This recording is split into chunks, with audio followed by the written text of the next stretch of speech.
Durant line இப்ப ரீசெண்டா current அஃபேர்ஸ்ல இருந்ததை பார்த்தோம். சரி, இது என்ன லைன்? எந்த 2 நாட்டுக்கு இடையில இருக்கக்கூடிய பவுண்டரி? என்ன இஷ்யூ? அப்படிங்கிறத டீடைல்டா பார்க்கலாம்.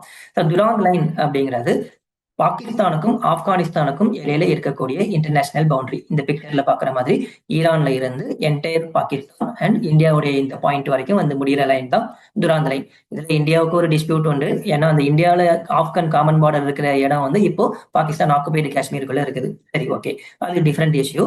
இப்போ துராந்த் லைன் அப்படிங்கிறது என்ன? துராந்த் லைன் அப்படிங்கிறது ஆங்கிலோ ஆப்கன் வாருக்கு அப்புறம் 1893ல British diplomat மாரிடைமர் Durand அப்படிங்கிறவரும் emir of ஆப்கானும் சேர்ந்து போட்டுக்கிட்ட ஒப்பந்தம் தான் இந்த இன்டர்நேஷனல் லைன் துராந்த் லைன்.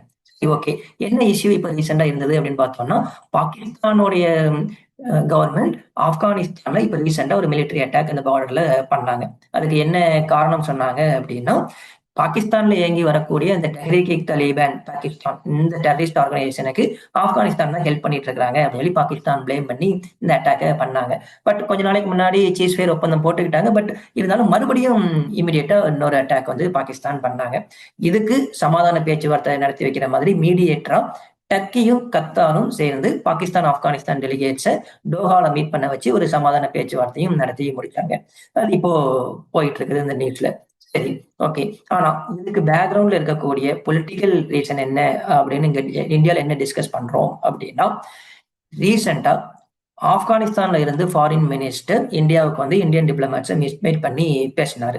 2021க்கு அப்புறம் டாலிபான் கவர்மெண்ட் ஆப்கானிஸ்தான்ல ஃபார்ம் ஆனதுக்கு அப்புறம் வந்து ஒரு மேஜர் மீட்டிங் இது. அதுவும் இந்தியாவுக்கு அவர் வந்து பேசினது அப்படிங்கிறது ஒரு பெரிய ஸ்ட்ராட்டஜிக்கான ஒரு விஷயமா பார்க்கப்படுது.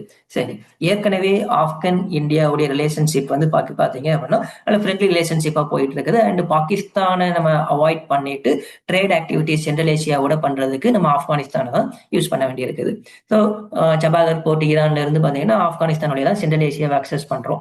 ஸோ அப்போ ஆப்கானிஸ்தான் இந்தியா ரிலேஷன்ஷிப் அப்படிங்கிறது இங்க ஜியோ பொலிட்டிக்கலா வந்து ரொம்ப இம்பார்ட்டன்டான ஒரு விஷயம்.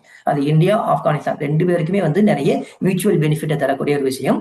பாகிஸ்தானை நம்ம டிபெண்ட் பண்ணாம சென்ட்ரல் ஏசியா அக்சஸ் பண்றதுக்கான ஒரு மேஜர் பாயிண்டாகவும் இது பார்க்கப்படுது.